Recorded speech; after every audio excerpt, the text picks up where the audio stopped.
Halloween is upon us once again, a night of tricks and treats, of ghosts and goblins, and the night where the boogeyman can be around any corner. With Halloween Ends now in theaters, bringing a conclusion to the saga of Laurie Strode and Michael Myers, we thought it would be appropriate to take a look back at the first time their story came to an end. So come with us as we return to Haddonfield for more of the night he came home. This is Halloween 2, Where It Was Made.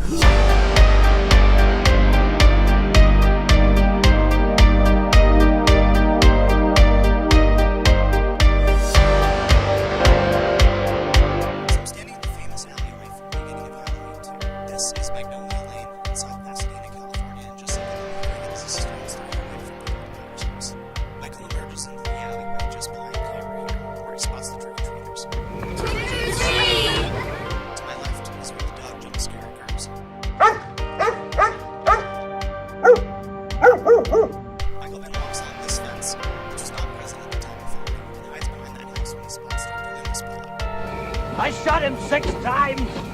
I shot him 6 times! I shot him in the heart! I can't have gotten very far. Come on. This man he's not human! He then comes back down the alleyway to creep alongside the living house, steal the knife, and scare the crap out of poor Mrs. Elton. To land the role of Michael Myers, stuntman Dick Warlock put on the Michael mask and stood motionless in the doorway of director Rick Rosenthal's office. After Rosenthal was sufficiently creeped out, Warlock removed the mask and asked for the role. Despite being Michael's trademark weapon, the butcher knife taken from Mrs. Elrod's kitchen would only be used once, on Alice in the next scene. Michael then walks across the neighboring yard and over to the house of Alice. Despite being made to look like it's just next door, this location is in Sierra Madre, California. The murder of Alice was just one of a handful of scenes shot by John Carpenter himself. Carpenter was unsatisfied with director Rick Rosenthal's original cut, so he added some scenes to heighten the violence, as well as fill in some plot holes. The voice of Alice's friend Sally on the telephone is the voice of Nancy Loomis, who played Annie in Halloween. Where did it happen? Down on Orange Grove. That's right down the street. They said the guy got away. Do they know who it was?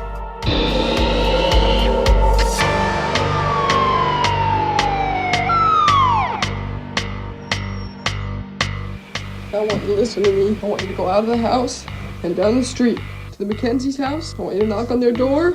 I want you to tell them to call the police and send them over here, all right? Now do as I say. And now we return to one of several locations from the original film, the Doyle and Wallace houses. Although the opening of the film is meant to be the same scene as the ending of the first, there have been several changes made to it. For example, in the original film, Michael falls off the terrace at the back of the house. In this film, it's at the front. Is this some kind of joke? I've been trick-or-treated to death tonight. You don't know what death is. The homes are located on Orange Grove in Hollywood, California, just 2 blocks away from the Nightmare on Elm Street house.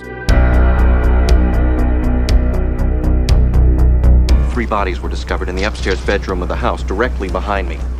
As you can see, the Wallace house is looking very different from the time of filming. We return here to watch poor Sheriff Brackett identify the body of his daughter Annie.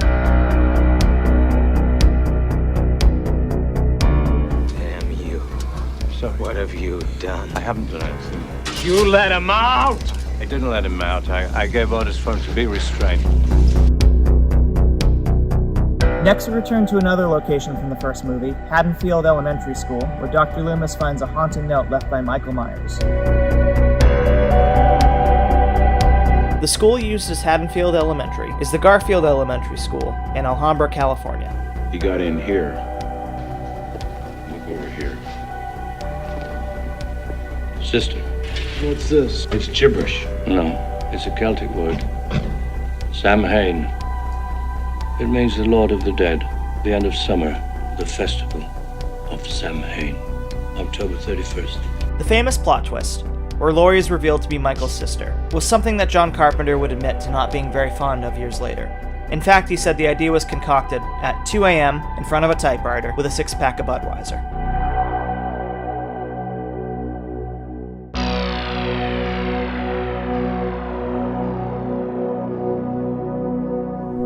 What would a Halloween movie be without the old Myers house?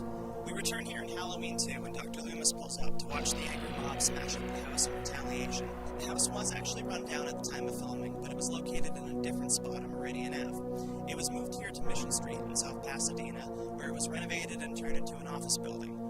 Rumor has it, it is currently being rented out by trick-or-treat filmmaker Michael Dougherty.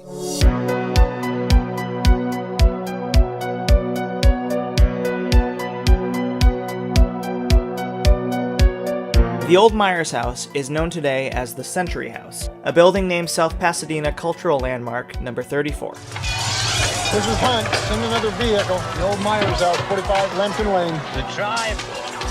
One of their number was butchered. This is the wake.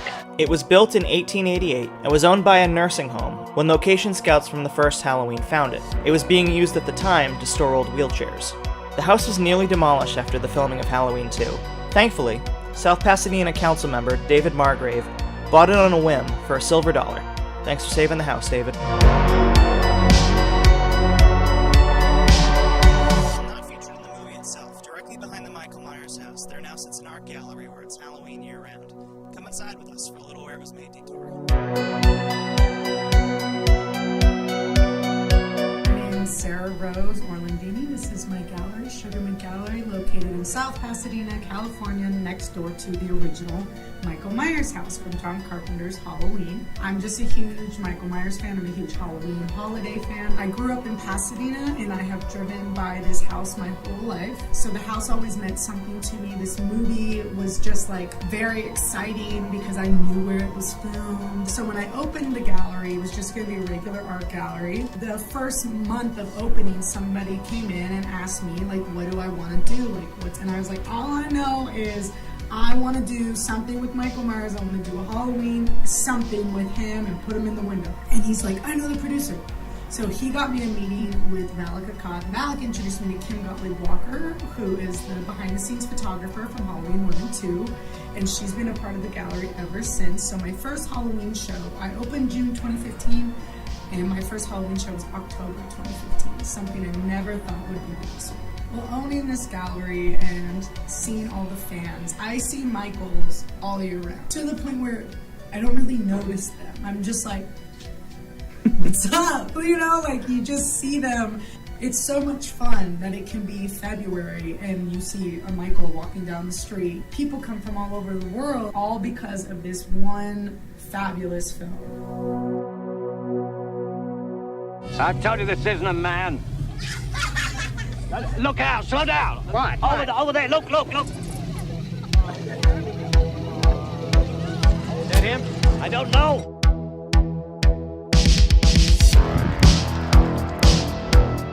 Now we come to the location of poor Ben Tramer's death. Also located in South Pasadena, this is just around the corner from the alleyway. In fact, the front side of the Elrod house is visible in this scene. Look for the pointed roof. You can spot the house scene here as Ben crosses the street. In addition to his role as Michael Myers, Dick Warlock also appears as the policeman who hits Ben Tramer with his patrol car. Warlock not only drove the car himself during the crash scene, but also did his own stunts as Michael Myers.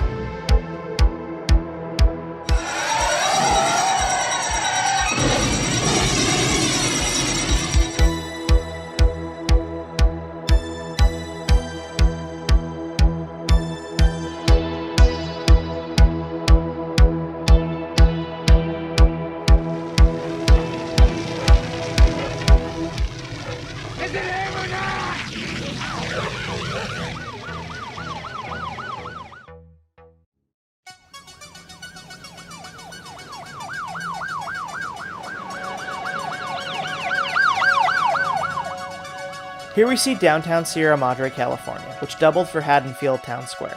Pin the tail on the donkey and bobbing for apples. Actually bobbing in water, no less. Oh, you gotta use water so you can use one of them. I'm never going to another Halloween party as long as I live, especially not at Stevie Mathis' house.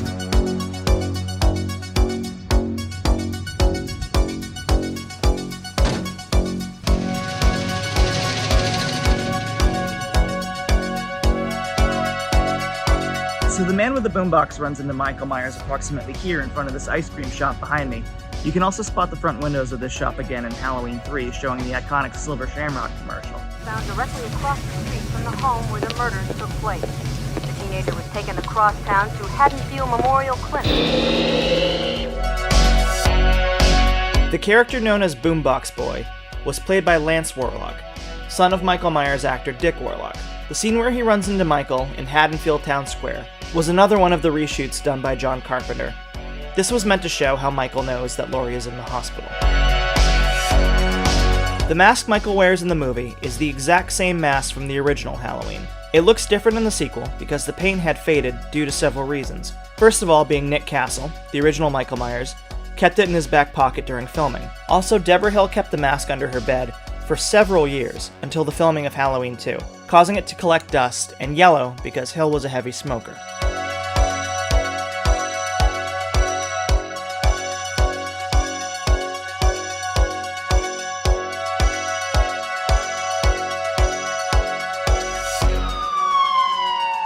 The parking lot scene here was used for the ambulance's entrance to Haddonfield Memorial Hospital.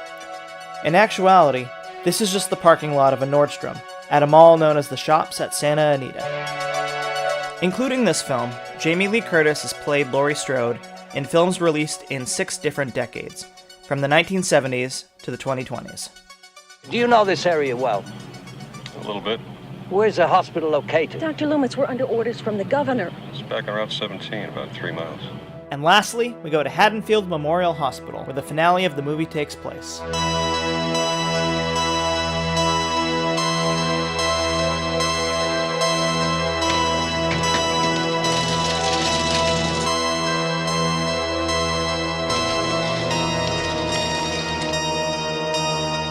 What have you got?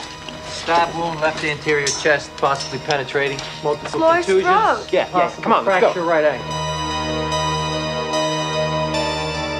So here we are at Haddonfield Memorial Hospital. This, of course, is the spot where the bulk of the action takes place during the movie. This is where Laurie is taken after her fateful night with Michael, and where that nightmare continues.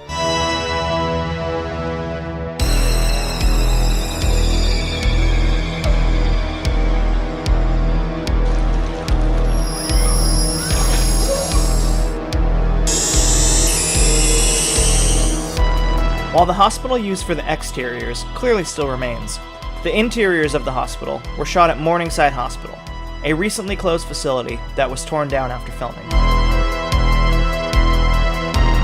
The exact logo for the Haddonfield Memorial Hospital would be reused in Halloween Kills and Halloween Ends.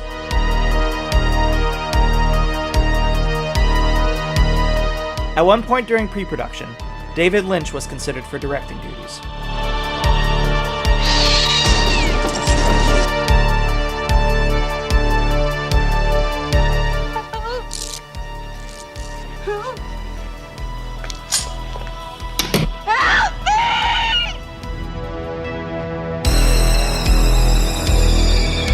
The film is set immediately after the events of the first Halloween, but Jamie Lee Curtis had cut her hair to a much shorter hairstyle. Therefore, Curtis had to wear a wig that matched her original hairstyle from the first film.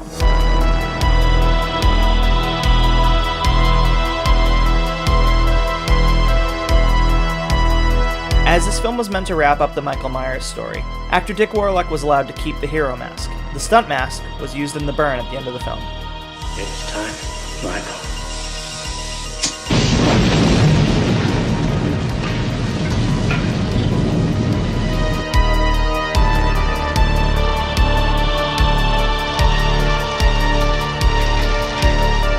Up until recently, this was the only Halloween film to show the morning of November 1st. Comedian Dana Carvey, pre-SNL fame, plays the news cameraman in the scene. What's the count? 10 so far. And so, on the morning of November 1st, Laurie has safely escaped Michael Myers. So that'll do it for this episode of Where It Was Made. Happy Halloween, everybody, and I'll see you at the movies.